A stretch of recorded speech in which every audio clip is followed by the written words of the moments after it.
पत्रकार शंभू सिंह को जानते हैं आप? आइए, 5 मिनट इनफ है इनके लिए। ये 5 मिनट के वीडियो बना करके सनसनी फैला देते हैं भारत में।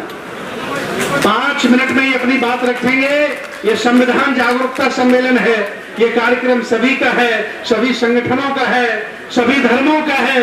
यहाँ सभी धर्मों के लोग बैठे आए। शंभू सिंह जी, और 5 मिनट में अपनी बात खत्म करें। आदरणीय शंभू सिंह। जय भीम, जय संविधान। शुक्रिया आप सब लोगों का जो मंच पर हैं, और बहुत बहुत शुक्रिया जो महासम्मानित हमारे देश के संविधानवादी लोग मंच के नीचे हैं। उन्हीं से इस सभा की रौनक है। सभा में ये नहीं देखा जाता है कि मंच पर कितने लोग हैं, देखा जाता है कि मंच के सामने कितने लोग हैं। तो आप सब लोगों को जय भीम, जय संविधान। पेशे से पत्रकार हूं, लेकिन इस देश में सबको बोलने की आजादी है। मैं 2 ही बातें कहना चाहता हूं, टाइम बहुत कम है और बोलता भी इतना ही हूं। बंदे जी को घबराने की जरूरत नहीं है। अगर इस देश में संविधान नहीं होता तो यकीन मानिए हमारे शरीर पर कपड़ा नहीं होता, यकीन मानिए हमारे सर पर छत नहीं होता, और यकीन मानिए आज के हालत में जब संविधान है तब इस देश में कोई हमारे भाई के शरीर पर पेशाब कर देता है, कोई घेर के मारता है, क्योंकि हम संविधान के तौर पे एकजुट नहीं हो पाए हैं। कब तक बर्दाश्त करेंगे हम? हमारे बाप दादाओं का देश, सड़कें हम बनाते हैं, बिल्डिंगें हम बनाते हैं, अनाज हम उपजाते हैं। इस देश में मंदिर, मस्जिद, गुरुद्वारा, गिरजाघर भी हम बनाते हैं, लेकिन हमारे साथ 2 दर्जे का व्यवहार होता है। क्या हम 2 दर्जे के नागरिक हैं? और इसकी वजह है कि इस देश का किसान, इस देश का मजदूर, इस देश का बहुजन समाज, इस देश का किसान, Jat, Gurjar, Patel, Maratha, SC, ST, OBC, अल्पसंख्यक समाज और गरीब तबका, उसका बेटा सिर्फ मजदूरी करते रह गया है। उसको साजिश के तहत स्कूल कॉलेज नहीं जाने दिया गया है। आपको संविधान का अधिकार तभी पता चलेगा जब आप स्कूल कॉलेज जाएंगे, और तभी आप दहाड़ेंगे। और आप तय कर लीजिए आज, जब तक आप अपने बच्चों को मीडिया, जुडिशियरी मतलब जज नहीं बनाएंगे, कॉलेज यूनिवर्सिटी नहीं भेजेंगे, ब्यूरोक्रेसी में नहीं भेजेंगे, बिजनेसमैन नहीं बनाएंगे, फिल्म में नहीं भेजेंगे, स्पोर्ट्स में नहीं भेजेंगे, तब तक आपका अधिकार छीना जाता रहेगा। और इस सब अधिकारों को पाने का एक ही रास्ता है, वोट का रास्ता। बाबा साहेब ने हम सबको, इस देश में मनुवाद लागू था, मनुस्मृति लागू थी, बाबा साहब ने सबको खत्म करके संविधान लागू किया, और संविधान में सब बराबर है, सबको एक वोट का अधिकार है।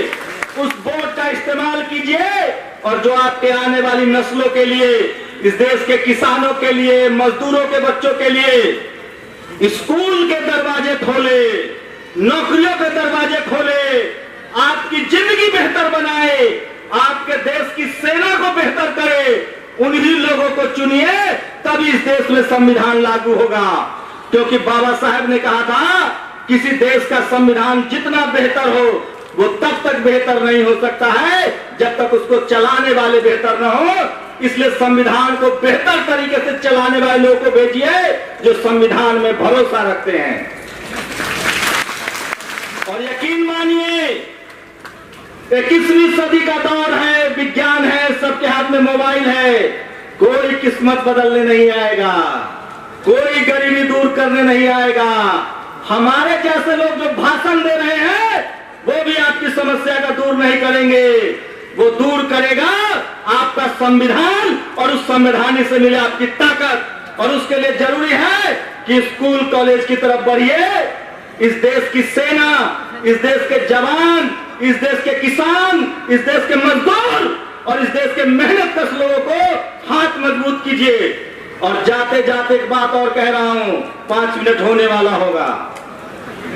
इस देश में सबसे ज्यादा वही राज करता है जिसको मुंह चलाना आता है, लंबी लंबी बातें करना जानता है। इसीलिए कह रहा हूं, बोलना सीखिए, लिखना सीखिए, पढ़ना सीखिए। और बहुजन समाज, किसान, SC ST OBC, मजदूर, गरीब, जब तक उसके बच्चे बोलना नहीं सीखेंगे, लिखना नहीं सीखेंगे, तब तक आपको न्याय नहीं मिलेगा। देखा आपने मीडिया की ताकत? टीवी अखबार नहीं है इस देश के 90% लोगों के पास। किसानों के पास टीवी नहीं है, SC ST OBC के पास टीवी अखबार नहीं है। आपके अधिकारी हो, कर्मचारी हो, सब डर सहन के काम करते हैं क्योंकि हम एकजुट नहीं है। संजोग से हमारे पास सोशल मीडिया आया है। आपसे गुजारिश है, सोचिए, मध्य प्रदेश के गांव में एक आदिवासी समाज के युवा पर चेहरे पर किसी ने पेशाब किया। आपकी ताकत थी, सोशल मीडिया की ताकत थी कि उसको जेल जाना पड़ा और मुख्यमंत्री को पैर धोना पड़ा। ये ताकत है मीडिया की। इसलिए आपसे गुजारिश है, कोई किस्मत बदलने नहीं आएगा, आपको अपनी किस्मत बदलनी है। संविधान को आत्मसात कीजिए, लिखना, पढ़ना और बोलना शुरू कीजिए। उसी दिन आपकी गरीबी दूर हो जाएगी, आपके सर पर और छत आ जाएगा और आप सम्मान की जिंदगी जीने लगेंगे।